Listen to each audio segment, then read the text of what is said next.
We all chase happiness, don't we? It's like this universal pursuit, this ideal we're told to strive for. But what if our whole understanding of it, what it takes to live a good life, what if it's actually, well, profoundly mistaken? What if the very things we think will make us happy are, like, secretly holding us back? Today, we're doing a deep dive into a really counterintuitive approach to living well. It's drawn from a fascinating book, The Subtle Art of Not Giving a Feck by Mark Manson. We've pulled some powerful excerpts. It's a pretty unconventional take on self-improvement. Might challenge a few things. Yeah, our mission today is really to unpack these, well, surprising insights from Manson's work. This deep dive should help you pinpoint some key nuggets, ideas suggesting that maybe our constant focus on positivity and trying desperately to avoid pain, maybe that's actually preventing us from living a more grounded, effective life. We're going to explore how accepting the tough stuff instead of fighting it might lead to a kind of practical enlightenment. Hopefully you'll walk away with maybe a better toolkit for handling your own challenges. Absolutely. So yeah, get ready. Some of this might feel uncomfortable, but these are the kinds of truth that once you really grasp them, they can be incredibly liberating. Okay, so to kick things off, let's talk about a character who seems like the complete opposite of self-help, right? Charles Bukowski. Our sources paint quite a picture. Alcoholic, womanizer, gambler, lout, cheapskate, deadbeat, and sometimes a poet. For decades, his writing got rejected by pretty much everyone. They called it crude, disgusting, depraved. The rejections just piled up. Pushed him deeper into this, alcohol-fueled depression. But then, at 50, after a whole lifetime of failure, some editor took a chance, and Bukowski, get this, wrote his first novel, Post Office, in just 3 weeks. Went on to publish 6 novels, hundreds of poems, sold millions. And what's fascinating, Manson points out, is that his success didn't come because he suddenly tried really hard to be a winner. It was actually the opposite. It came because he knew he was a loser, he accepted it, and then he just wrote honestly about it. He never tried to be anything else. His tombstone just says, don't try, which, flies right in the face of that usual narrative we hear constantly. Never give up, believe in yourself, push through. It's a real challenge to our whole, hustle culture thing. That's a huge contradiction, isn't it? Because our culture is obsessed with these, frankly, unrealistically positive expectations. Be happier, healthier, smarter, richer, sexier. Perfect, basically. But Manson argues, and this is interesting, that this fixation on the positive, on what's better, it just serves to remind us again and again of what we're not, what we lack. I mean, think about it. A genuinely happy person doesn't need to tell themselves they're happy in the mirror. Yeah. Right? They just are. Right. It's like that saying, the smallest dog barks the loudest. A confident person doesn't need to prove it. A rich person doesn't need to convince anyone. You either are or you're not. And Manson suggests if you're constantly dreaming about something, you're kind of reinforcing subconsciously that you don't actually have it. That intense wanting can push it away. So, okay, what does this mean for where we put our energy, our emotional focus? The world, especially consumer culture, is constantly yelling, care about more. Buy more, own more, be more. You get bombarded with messages telling you to care about, well, everything, all the time.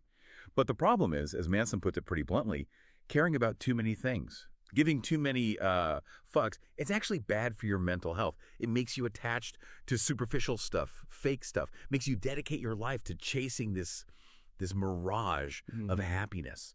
So the key, he says, isn't caring about more. It's caring about less, focusing only on what's real, immediate, and actually important. Right. Okay, one of those insightful bits in the book, I think, is what he calls the feedback loop from hell. Like, imagine getting anxious about, say, confronting someone. That anxiety paralyzes you. Yeah. Then you start thinking, why am I so anxious? And now you're anxious about being anxious. Oh, yeah. It's this uniquely human thing, right? Thinking about our thoughts, it can create this awful spiral. Or getting angry about getting angry, or feeling guilty about feeling guilty. It just piles on. And if you connect that to, the bigger picture, Manson really points a finger at social media. He suggests it's bred this generation that somehow believes having negative experiences, anxiety, fear, guilt is just not okay. Because you look online, everyone's feed is just sunshine and rainbows, right? Yeah. Everyone's having a blast. So it makes you feel like, wow, there must be something wrong with me if I feel bad sometimes. It creates this subtle pressure. But here's the paradox he points out. Feeling bad about feeling bad. That just makes the loop worse, intensifies it. The key, he argues, is to short-circuit it. By just not caring that you feel bad. Just saying to yourself, okay, I feel like crap, but so what? Who cares? And then, almost weirdly, you stop hating yourself for feeling bad. It's about accepting that the world is, as he puts it, totally fucked. And that's all right, because it always has been and it always will be. This actually ties into something the philosopher Alan Watts called the backwards law. Watts suggested that wanting positive experience is itself a negative experience. And kind of paradoxically, accepting negative experience is actually positive experience. Think about it. Wanting desperately to be rich often makes you feel poor, inadequate. Wanting desperately to be desired makes you feel ugly. Albert Camus, the existentialist, said something similar. You will never be happy if you continue to search for what happiness consists of. So the solution, in its rawest form, is like Bukowski's tombstone. Don't try. Okay, let's shift gears a bit. There's this really radical idea Manson puts forward that pain and misery aren't bugs in the system. They're actually features of human evolution. That's right. Suffering, he argues, is biologically useful. It's nature's way of pushing for change. We evolved to always have some level of dissatisfaction, some insecurity. Because, the creature that's a little bit unhappy, a little insecure, that's the one that's going to innovate and work harder to survive. Physical pain, like stubbing your toe, it's feedback, teaches you physical limits. Psychological pain, rejection, failure teaches you how to avoid making the same mistakes again. So trying to shield ourselves from all discomfort, that actually disconnects us from reality. Right. You might dream about a life with zero problems, just pure bliss. But, back here on Earth, problems never actually stop. They just change. They get better, maybe. Think about Warren Buffett. He definitely has money problems. They're just, better problems than a guy who's homeless and drunk. Exactly. All of life is kind of like that. Solve one problem, another one pops up. And Manson argues happiness comes from solving those problems. It's not about not having them. It's an activity, something you do, not something you just passively find. So if you're avoiding your problems, or you feel like you don't have any, you're going to make yourself miserable. And likewise, if you feel you have problems you just can't solve, that also leads to misery. Things like denial, pretending problems aren't there, or victim mentality, believing you're powerless, they might feel okay for a minute, but long term, they lead to insecurity, helplessness, anger, despair. So what does this perspective mean for our emotions? How should we think about them? Manson suggests they evolved for a really specific purpose, helping us live and reproduce better. Simple as that. They're basically biological signals, nudging you towards beneficial change. Negative emotions, that's a call to action. Feel bad, you're supposed to do something. Positive emotions, those are the rewards for taking the right action. But, and this is crucial, emotions aren't commandments. Just because something feels good doesn't mean it is good, and vice versa. We should get in the habit of questioning them, especially repressing negative emotions. That just stops you from solving problems. And this often leads to what psychologists call the hedonic treadmill. Heard of that? Yeah, vaguely. It's the idea that we're always working hard to change our situation, get the better job, the bigger house, but we never actually feel that different in the long run. Our biology always kind of resets and wants something more. The person you marry, that's the person you argue with. The dream house, that's the one you have to fix. The amazing job, that's the job you stress about. Everything comes with a built-in sacrifice. What gives us good experiences also defines our bad ones. So this idea of some ultimate permanent happiness, it's just not realistic, Manson argues. Which brings us right to this really crucial question. It kind of cuts through all the noise. What pain do you want to sustain? Because happiness requires struggle. It grows out of problems. Real, serious, lifelong fulfillment. Meaning that stuff has to be earned. Earned by choosing your struggles, managing them, not by trying to avoid them altogether. Yeah, think about the author's own example, wanting to be a rock star. He spent years dreaming about being on stage, the cheering crowds, all of that. But then he realized he didn't actually want it. He loved the result, the image, but he didn't love the process. The grind of practicing, finding gigs, hauling amps, dealing with rejection. The actual work. The actual work. He liked imagining the summit, but he didn't like the climb. And Manson argues that who you are is defined by the struggles you're willing to endure. The real joy, the fulfillment, it's in the climb itself. Okay, now let's unpack a really challenging principle from the book. You are not special. He tells this story about a guy named Jimmy, a delusional startup founder type. Jimmy was like all positivity all the time, always talking up his brilliant ideas, how he was a go-getter. But the reality, Jimmy was kind of a deadbeat, stoned a lot, lived off family money. None of his ideas ever went anywhere. Yet Manson says he completely believed his own hype. Total bulletproof delusion. And Manson sort of links this to the self-esteem movement, the idea that measured worth by how good people felt about themselves. He argues it kind of inadvertently created more Jimmys Because true self-worth, surprisingly, isn't about how you feel about your good parts, it's how you feel about your negative aspects. Entitlement, like Jimmy showed, is basically believing you deserve good stuff without actually earning it. And that leads to self-delusion. And crucially, it stops you from improving because you can't even admit you have problems. The author actually talks about his own experience with this. He mentions that trauma in his adolescence led him down this path of entitlement, especially in relationships.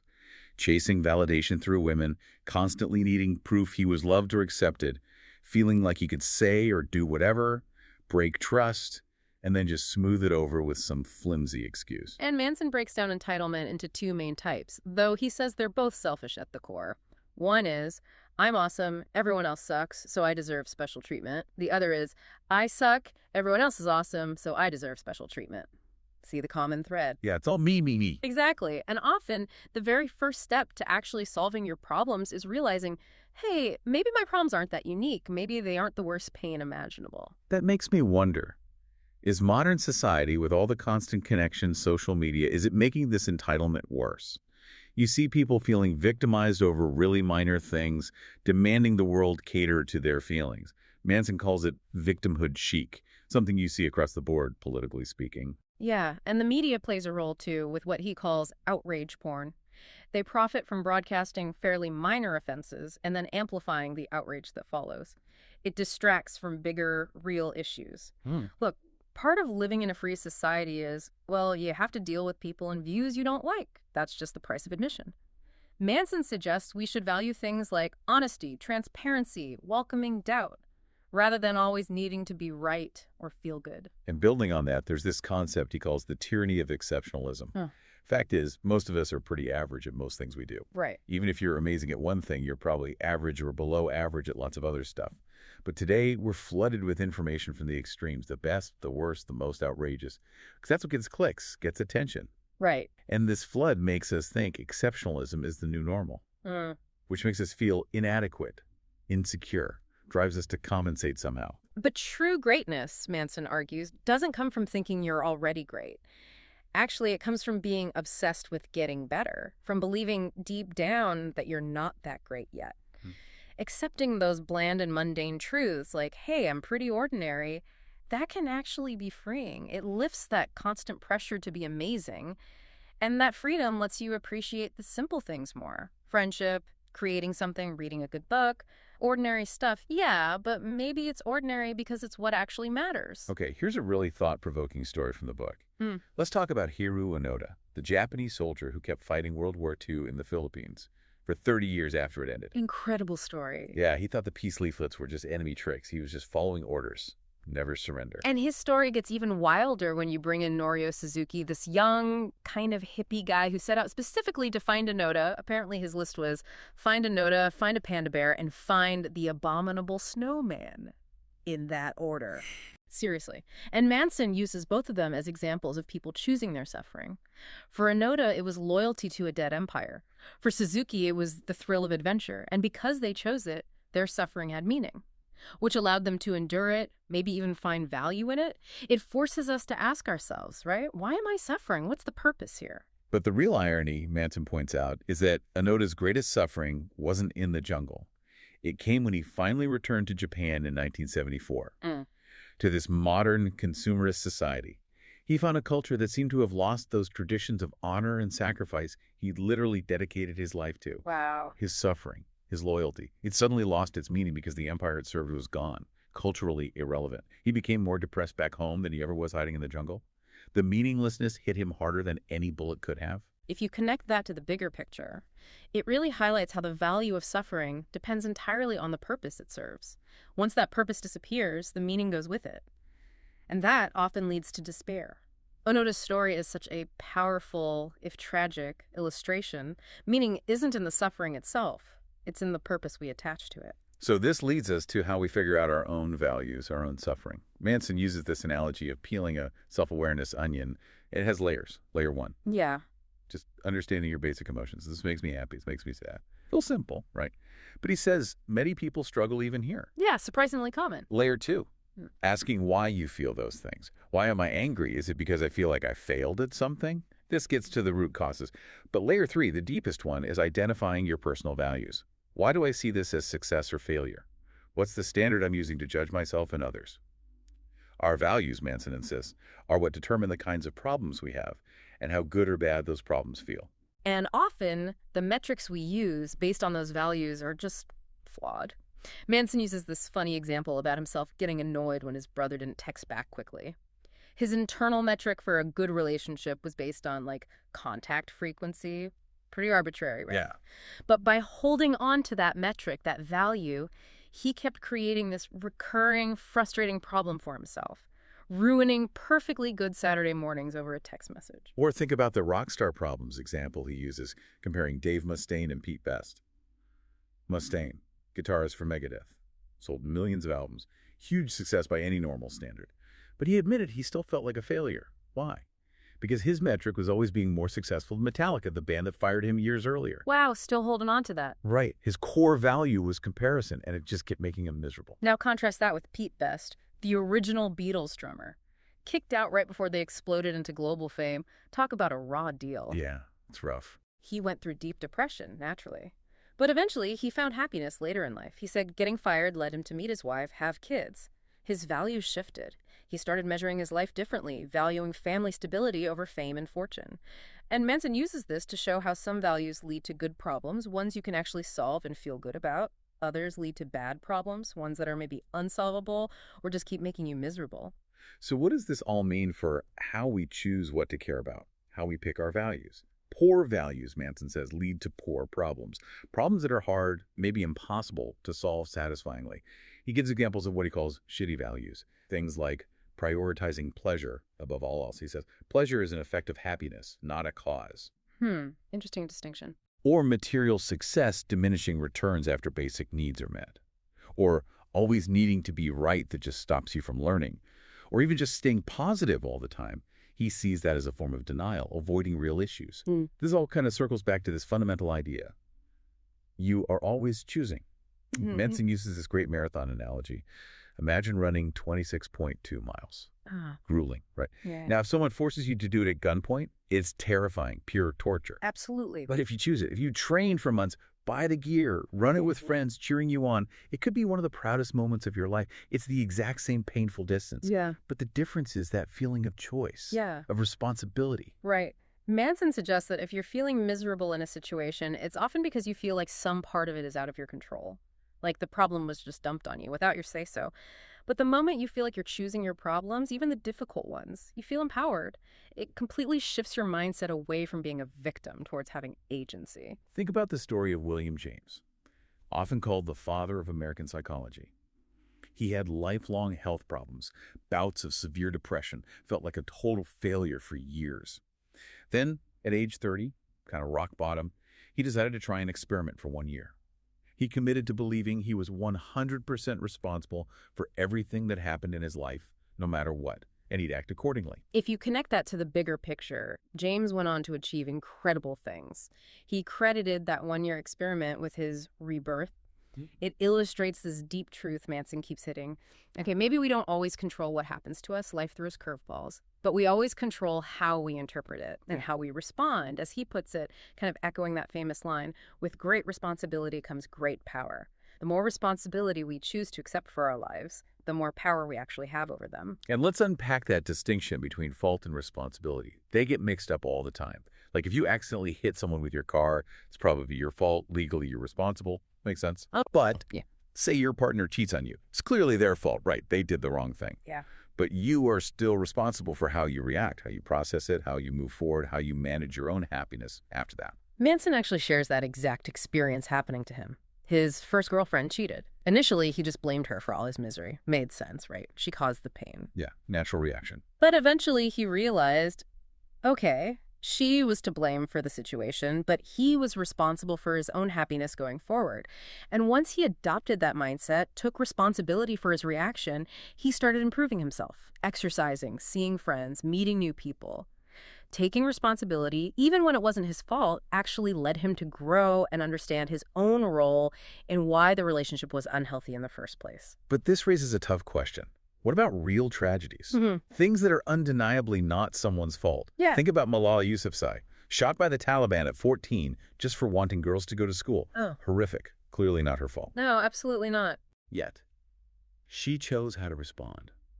With incredible courage, continued advocacy, she became a Nobel Peace Prize winner. Yeah, Manson addresses this directly. He says, even when life deals you a truly terrible hand, maybe a genetic disorder like OCD, severe trauma, it's true, it's not your fault.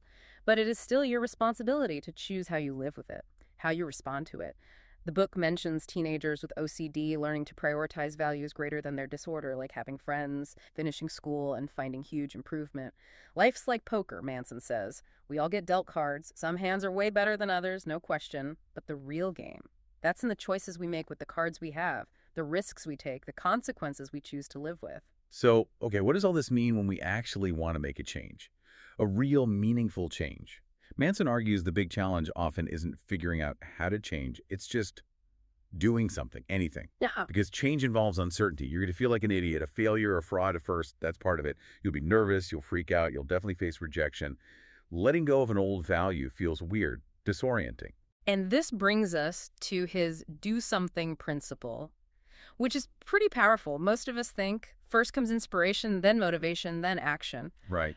That's about right. But he flips it. He says action isn't just the effect of motivation, it's also the cause. It's more like action leads to inspiration, which leads to motivation, which leads back to more action. It's a loop. So if you're stuck, lacking motivation, just force yourself to do something, anything related, even the smallest, stupidest task. Just starting, even writing 200 terrible words often sparks that inspiration. Motivation follows. And this mindset makes failure less important because any action, any result is just feedback. It's progress. And building on that, the book talks about freedom through commitment, which sounds paradoxical. Consumer culture pushes more options, more experiences. But psychologists talk about the paradox of choice, right? Where having too many options actually makes us less satisfied. Anxiety inducing. Because we're always thinking about the alternatives we missed out on. Exactly. And Manson argues that true meaning, deep joy, that often comes from actually limiting yourself, from rejecting alternatives and committing deeply to one relationship, one craft, one place, one career. Breadth of experience is great when you're young, figuring things out, but eventually the returns diminish. Depth, he says, is where the real gold is buried. He shares his own journey from being a digital nomad, traveling constantly, to eventually settling down in New York, committing to his partner, focusing deeply on his writing, and finding, surprisingly, more freedom and satisfaction in that commitment. Okay, finally, we arrive at what the book presents as the ultimate unavoidable truth, and then you die. Death scares us, obviously. So we avoid thinking about it, talking about it, we push it away. Yeah, but in this weird backwards way, Manson, building on guys like Ernest Becker, suggests death is the light that gives life its meaning. Without death, nothing would really matter, right? All experience would feel arbitrary, weightless. Becker talked about death terror, this underlying anxiety we all have because we know we'll die.